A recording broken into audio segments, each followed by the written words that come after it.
way hi-yo, hey-yo, hey-yo. Everybody has last century's playbook of just get more oil, that's business as usual. Hey, come here. Sit. Sit.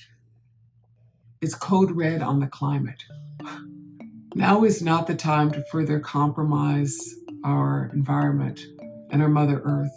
Now is not the time to let a Canadian corporation put in a pipeline at the end of the tar sands era. Keep it in the soil! Keep it in the soil! Line 3 is a Canadian tar sands pipeline from the Enbridge Corporation, which is the third largest corporation in Canada. Line 3 was one of their oldest and most decrepit lines, and they just put in a new Line 3. But the Line 3 they put in was not in the same route. It was in a brand new route, so it wasn't a replacement. And so what it is a 915,000 barrel a day tar sands pipeline through the heart of Ojibwe country that is going to bring a lot of oil across our territory and is also going to bring the equivalent of 50 new coal-fired power plants worth of emissions. 75% of the tar sands that come into the United States come through Enbridge lines. They are responsible for 6 pipelines which cross through Anishinaabe territory, including to the Straits of Mackinac. This is the lodge that I built. All we heard was ding, ding, ding, ding, zzz, zzz. And then here they were starting to finally put up signs out there while we were in our lodge there practicing our ceremonies. They came upon us and told us that if we did not move or anything like that, that we would be arrested. The Anishinaabe people and water protectors have spent 8 years trying to stop Line 3. And what that meant is that when they announced Line 3, they had a regulatory process and a bunch of hearings. So we went to all the hearings like 3 times, but they were conducted, many of them during the time of the pandemic, kind of railroaded through. 68,000 people came out and testified though against Line 3 as opposed to 4,000 who testified for Line 3, most of whom were Enbridge employees. We entered the legal process, challenging every permit that was issued for Line 3. Every facet of the process, we went through the state courts and are now in the federal courts, hoping that the federal courts will require an environmental impact statement on Line 3, which was never done at a federal level. We asked in every turn for the process to be stopped, and were met with pretty much disregard by the state of Minnesota and the Biden administration. And in the beginning of December of 2020, they began construction on Line 3, which is 330 miles across northern Minnesota. Act with urgency. This is a climate emergency. Having exhausted all of our legal and regulatory challenges, water protectors took by the thousands to the ground and stood at river crossings and faced arrest. And in fact, 1,000 people have been arrested trying to stop Line 3 from coming into Minnesota. I myself was charged in 3 separate counties as a water protector, and I myself did spend 3 nights in jail as a water protector. We have a campaign called Drop the Charges. All my charges dropped.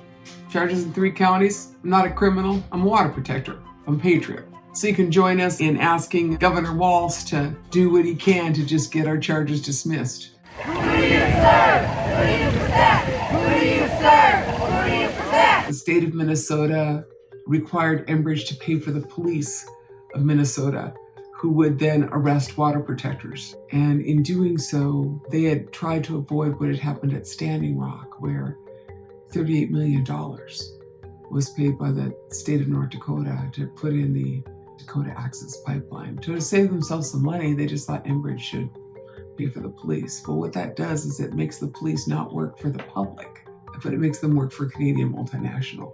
That means that more Indians are going to jail. A lot of us were arrested, and a lot of us were under a lot of surveillance and suffered from police brutality. They turned the state of Minnesota's police force and the Department of Natural Resources into the goons for the Canadian corporation. And that's wrong. The Enbridge Corporation. All of the disregard that comes to them. The Enbridge Corporation. I don't understand what Enbridge has over the Biden administration. You know, this is a rogue Canadian corporation that violated not only the treaty rights of the Anishinaabe people, but they pierced our aquifers. They burned our rivers. They burned our wild rice, and they took 5 billion gallons of water in the deepest drought since the Dust Bowl. These are crimes. Canadian corporations shouldn't control the waters of the Great Lakes. What we want Joe Biden to do is to be the president he promised to be and to protect our climate. No one gets a tiara for this pipeline. This is not a good thing. For future generations, we stand. Indigenous people and water protectors have kept a huge amount of carbon out of the atmosphere by our resistance. The divestment in the tar sands has increased dramatically. Nobody wants to be the last one at the party. When the Koch brothers left 2 years ago, I figured the party was close to over. This is the last tar sands pipeline. The party in the tar sands is over. And what we need is a clean energy future.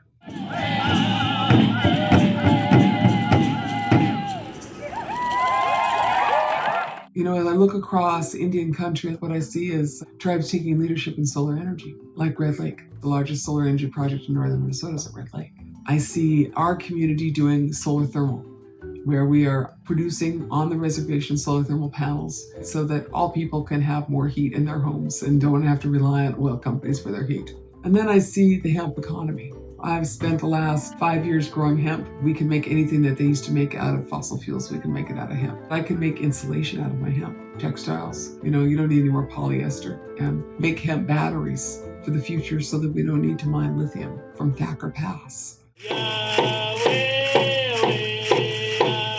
I am tremendously optimistic about the people's ability to transform our societies and our communities. And in that, I also know that there are more and more detractors from the economy that we've been living in that eats our mother. And more people see that there's much more joy in an economy that has good heart in it, and local food and local energy and hemp.